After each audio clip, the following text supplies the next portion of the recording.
Bismillahirrahmanirrahim. Assalamualaikum warahmatullahi wabarakatuh. Firsadayaal way baa ka dhawaada saana warka TV-ga warsan qodobada ka fiirsan doontagna way baa ku mid aha. Wasiir Dawladda Xafiiska Ra'iisul Wasaaraha oo ka kormeeray xukuumadda iskoolada ka yaalan Baydhabo.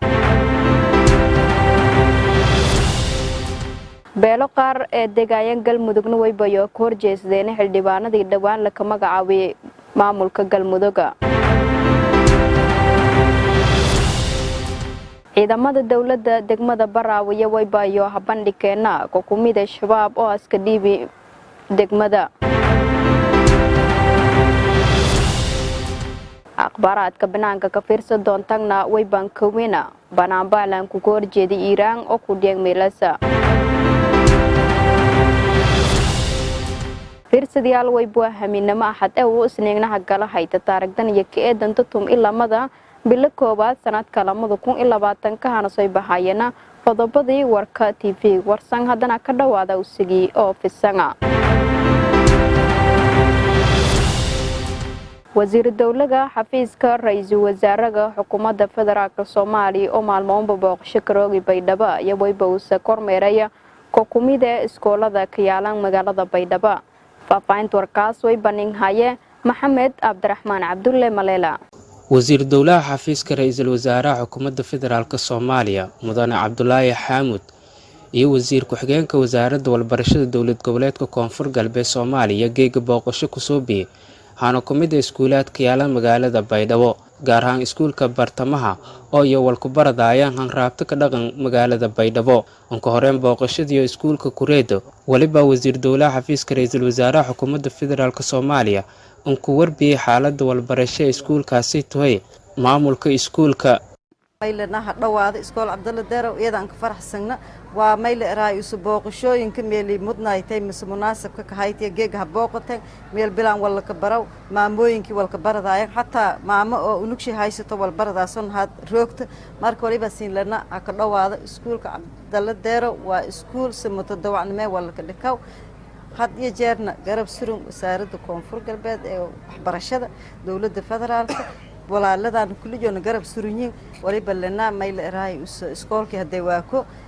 iskool baaxad wiino baahida wala halinto ila ma dabool ma samee marka waliba siin ku sugaane saacidaad far badan kormeer far badan ku warqabow federaal haatay maamul goboleed haatay waliba lana hasin dhawaayeen waqtiba nin kooyana maylena ha dhawaado gacmo furan hasiin ka dhawaayeen booqashadun waliba ningata lanki geeg hana booqdo in iswal nasi amalaneenka dhakamaas waayo waliba fiiriye qofkaasi ergay dadaalku meel ka hayna hadii uu bilaanto la inta walka dhikaas leeroonana babaalqaada uu naftaana nii jabaan laakiin hadina hana booqdo nin kooy wala uu suubiyaan marxaladun mudaas ka sugan la ogaada taasna waliba ningata wasiir dawladda xafiiska ra'iisul wasaaraha xukuumadda federaalka Soomaaliya Mudane Cabdullaahi Xamuud iyo kormeershay Kureed iyo waliba hadalada dardaaran injeediyay ardayda walka baradaasi iskuulka bartamaha magaalada Baydhabo dhinaca kalena uu balan qaaday in wasaaradda walbarashada xukuumadda federaalka Soomaaliya oo ku warbiyi doono xaaladii walbarashada ee ku jirta iskuulka bartamaha ee walku baradayaan hanraabta magaalada Baydhabo. waxaan aad ugu faraxsanahay inaan maanta imid dugsiga Cabdulla Deerow oo ay ku dhawaad 1220 arday oo gabdha kaliya ay dhigtaan oo si tabaruc ah isku soo waday 20 sano ugu dambeysay asaga jeebkiisa ka waday ay maamulayaasha iyo macallimiinta iyo community-ga iyo dawlad goboleedka Koonfur Galbeed ay gacan ku hayeen ardayda dhigatan ay u badan tahay arday danyar ah iyo arday agoon ah oo gabdha ah. waxaan aad u bogaadinayaa maamulka iskoolka maamul xigeenka iyo maamulaha oo hadda nala joogin iyo macallimiintaba oo ayaga isxilqaamay inay ay gacan siiyaan gabdhahan Soomaaliyeed oo ah future-ka Soomaaliya ama mustaqbalka Soomaaliya. waxaan aad ugu faraxsanahay inaan shalay aan ka howlgalnay iskoolkan danihiisa aan wasaaradda waxbarashada ee dawladda federaalka aan la xiriiray si ay wixii dhaqaale taakuleena ama agab ah ay ugu soo gaarsiin lahayd wasiirka iyo wasiir ku-xigeenka iyo wasiir dawladda saddexda waxay ga ballan qaadeen inay si gooni u fiirin doonaan wasiirkan wuxuu si gooni uga ballan qaaday inuu soo booqan doono iskoolkan marka ugu dhow insha Allah taala si uu u arko baahida ka jirta meeshaan deegaanka koonfur galbeed waxbarasheed iskoolkan gaar ahaan iyo iskuullada kale oo maamulka dowladda goboleed koonfur galbeed ay gacanta ku hayaan marka aad ayaan u bogaadinayaa maamulka xilqaamidda ay ku wadaan iskuulkan iyo tabaruca u sameynayaan bulshadan soo koraysa ee gabdhaha u badan. maxamed cabdiraxmaan cabdulle telefishinka iyo raadiyaha warsan magaalada baydhabo. waxaana ku mid ah beelo deegaayaan maamul goboleedka galmudug iyo waybayo ka horjeesteen xildhibaanadii dhowaan la ka magacaabay maamulkaas. faafahinta warkan way bannaanaya maxmuud cali cabdulaahi. waliba abashashal duwanka kooyaha ay qaar ku mid ah beelo degow deegaanada galmudug ana seyti oo sheegay intii odayaalkii sahyaalka galmudug oo la kulay xildhibaanada galmudug la bedelay sheegay intii dawladda federaalka saacad ayaan balmartay shakhsiyaad iyo kumid ayaga beelo galmudug qarasho la hulay isla markaas saytana la bedelay annagoo ah beesha reer Ogokor oo afarta beelood oo Saleebal wuxuu qaybsada ka mid ah cabasho dadweyne odayaalood culumaa diin dhalinyaro aan isugu jirno oo aan cabashada wada qabno waxaanu ka cabanaynaa dawladdu iyo maamulayaasha iyo saxiixayaashu waxay sheegeen galmudugtii hore la dhisay in dhismahan ku beesgaraysan yahay cid waxeeda la faragelayayna aysan jirin haddaan nahay beesha reer Ogokor si xadguduba laba kursi baan ku lahayn sixoxoodii iyo odayaashii baan gudubsanay waxaana ka dhowraynay inay shaashada ka soo muuqdaan waana mid baa naga maqan oo shaashada ka maqan wuxuuna nooga maqan yahay musuqmaasuq dadka saxiixayaasha iyo dawladda wax maamulayday qayre wixii xildoonaha wiilka agaasimaha oo mataqaana ay adeegsadaan annagu waxaan qaadnaa kursiga yagii beesha reer Ogokor in uu ku maqan yahay waxaan leenahay nimanka galmudug inay dhisaan loo soo xil saaro dawladdu soo dirsatay kursiga yaga cadaalad darrada ku maqan si inay noo soo celiyaan sababtu ku maqan yahana warbixin naga siiyaan intaasaan cabasho ka nahay waxaan nahay niman la yiraahdo Ogokor oo afarta beelood oo Saleebal dhashay beel kamid ah waxaan lahayn laba xildhibaan oo 2015 markii galmudug la dhisay aan yeelanay waa noo socotay waxaan ku talagalnay inaan odayaashii iyo saxiixayaashii aan dhiibno waa dhiibnay waxaana ka soo muuqda hal nin shaashada ka soo muuqday markaan dib u baarnana waxaan ogaanay in musuqmaasuq uu ku maqan yahay ninka hadday wasiir dawlad tahay hadday tahay agaasime hadday ra'iisul wasaare tahay waxa loo tashaday oo annaka aan shaqo ku lahayn in la qaaday waxaan codsanaynaa guddiga farsamada iyo wasiirka arrimaha gudaha xildhibaankaas naga maqan oo musuqmaasuq nooga maqan afarta beelood oo beel ka mid ah nahay haddana haddii dib loo sii raaco beel waxaa la siiyay 2 xildhibaan beelna waxaa la siiyay 2 xildhibaan beelna waxaa la siiyay annaka hal xildhibaan ugu soo reeb hadday wax noo qaybinayaan inta dhexda noo dhigaan 7 xildhibaan ma yiraahaan qaybsada inta la gaarin meesha xildhibaankeenu wuxuu ku maqan yahay rag xildoona ayaa siistay dad uu leeyahay codar ka helay waxaanu kuma maqna maxaa ismoodmood iyo baabaan kuma maqna annaga 2 xildhibaan ayaan ku leenahay dhismaha galmudug ee dib loo yagleelayo ayadana waxaan u aragnaa maadaama hal xildhibaan ka soo muuqdo meesha kii kaleetana maaragtay uusan meesha ka muuqanin rag xildoona oo raba inay maanta ka noqdaan madax ka noqdaan galmudug ama madaxweynaha hadda hawsha raxnaadaan ama wasiir hawsha raxnaadaan ama wax kale agaasimayaal hawsha raxnaadaan ciday doonaanba hawsha raxnaadaan inay maaragtay haddii la yiraahdo ay rabaan inay ku dhibac bastaan oo cod uga raadiyaan duul aan xaq u lahayn oo sharcigu siinaynin oo aan shaqo ku lahaynin oo 4 sano hadda la soo dhaafay meel oo jiro iyo meel oo ka yimid aan midna aan garanaynin ay arkeen beel maaragtay haddii la yiraahdo haysata oo ku shaqaysanaysa kursigaas oo ku maqan laga soo bilaabo ra'iisul wasaaraha lagu xajiyo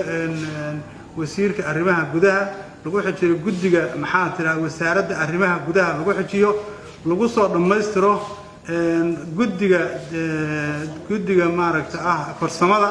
lagu soo dhammaystiro intaas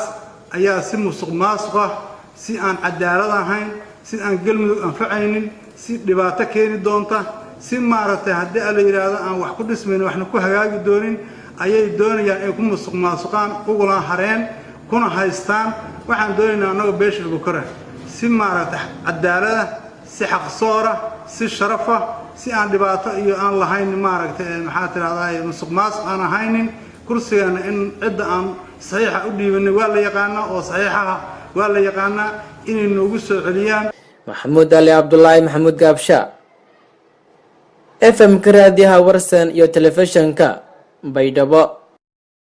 ciidamada dawladda ee ka sugan degmada Baraawiya wayba meelaha ka bandhigayna xukuumada shabaab oo haska dhiibi ciidamada meelaha ka sugan Abdullahi Jerry iyo faafaynta warkaasnin haya xukuumada ciidamada al-shabaab iyo hanis dhiibi ciidamada xooga dalka ee ka sugan magaalada Baraawe ee gobolka Shabeellada Hoose qofkan yaa sheegay in uu soo kumid haye al-shabaab muddo 6 sano ah waliba uu soo ku warbiyay sababtahan ku goosaday al-shabaab halkorta saas way mantaasi galaad badan ka arag tartiihan ku baxay iyo naftay in naftay dadka badbaadiyaan والله واسكو هيرلي ددكي دولي قالي دولدا لهدلي دولدا ان كمرناين انا سغار اهانت ابتغي دولدا جيل markan mad kasto yarago ma yaray oo toos ay kasay abtagaada iska daa hooyadayna meesha joogta abtagay hooyadayna meesha joogta hooyaday si nambarkiisa la hariiray markan intaas la og shaqo tan kalena ma ilaha dadka kalena ma ilaha dadka oo Soomaaliyeed oo saafeen qaladay in ha ku nagada ugu baaqay yaan ka baaqay anin ilaahay anta oo bi in li dilfaday li hirfaday dartay intaas ay markan fahmi yaas ku tab halka sajareed waxyaabo badan oo dhaqamayaan oo baldan isku jijaraan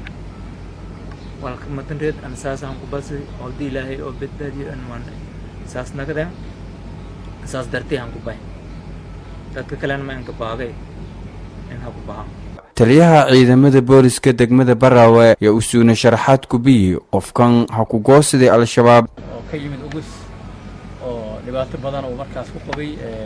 kaga yimid runtii halkaas wuxuu ku sugnaa asaga maadaama uu fasax qaatay oo ay qoladiis ka tirsanaa oo daacad iska ahaa oo howlo oo hooyadiisa soo booqdo u tagay oo kadib markuu soo laabtana shaki ay ku abuureen markaas mobiladiisa iyo hubkii asii markaas dadka marka lagu qalday oo dagaalmo jiray loo diiday shaki weyn markuu soo galay kadib wuxuu marka go'aansaday in ay dilayaan ogaaday aysan arxan lahayn sadarteedna wuxuu soo aaday dhanka dawladda Soomaaliyeed gacanteeda madaba ay u fidsan tahay umada la qalday kulligood marka anaga runtii ciidanka xoogga dalka Soomaaliyeed iyo booliska waxay ku soo dhaweeyeen sad u jeedaanba saldhigii booliska la jooga runtii isagana waa hadlay rasmi si rasmi u caaday annagana si fiican soo dhaweeyeen qof kasta qolada ugu kamid ah ay rajeynayaan inay soo aadaan xagga dawladda gacan furan soo dhaweynayna insha Allah taala waxaan la dhaqmi doonaa sidii umada Soomaaliyeed meel walba ay joogaan la dhaqmno haddii alle waxaan rajeynaynaa ay ka soo baxaan dib ugu soo baxaan ay walaalahooda ku soo biiraan insha Allah taala dawladooda gacantooda soo galaan waalidkoodii ay kala dhumeen muddo kala maqan taliyaha ciidamada xoogga dalka ee degmada Baraawe Cabdiraxmaan Cilmi Jimcaale ayaa sheegay in iyo hadhawaayaan qof walba oo ku goosada al-shabaab askariga dhinacayga fadhiya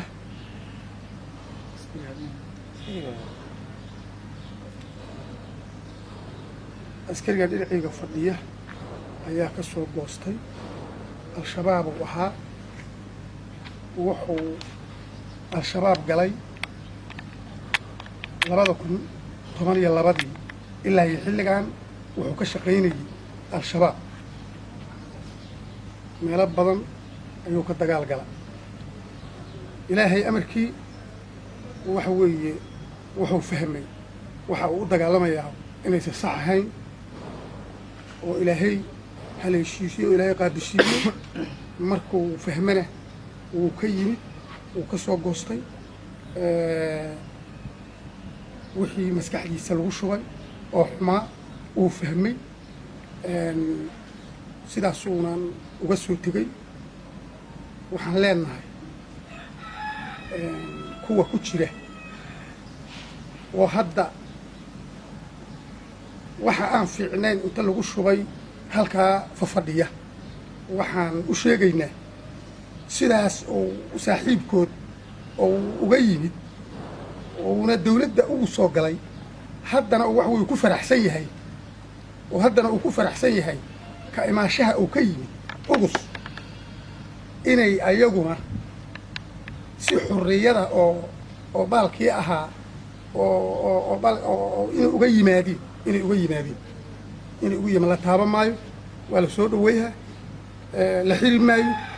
waa kan walaalkood cabdulaahi maxamed cabdiraxmaan TV-ga warsan baydhaba meel warkaas ku fiirsada ay tan way baa TV-ga warsan akhbaaraadka banaanka warsan media network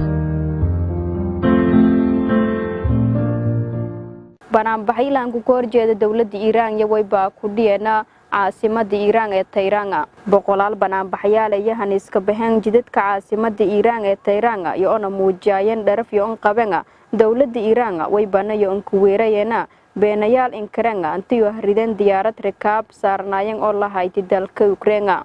banaanbaxyada ee ku dhiyan banaankan ka yara lama jaamacadood iyo ana la sheegay intii booliiska iyo adeegsadayeen sunta dadka ilanta ku sheenasa madaxweynaha Mareykanka Donald Trump iyo bartiis Twitter koy bawsa taageeranka ku muujay banaanbaxyada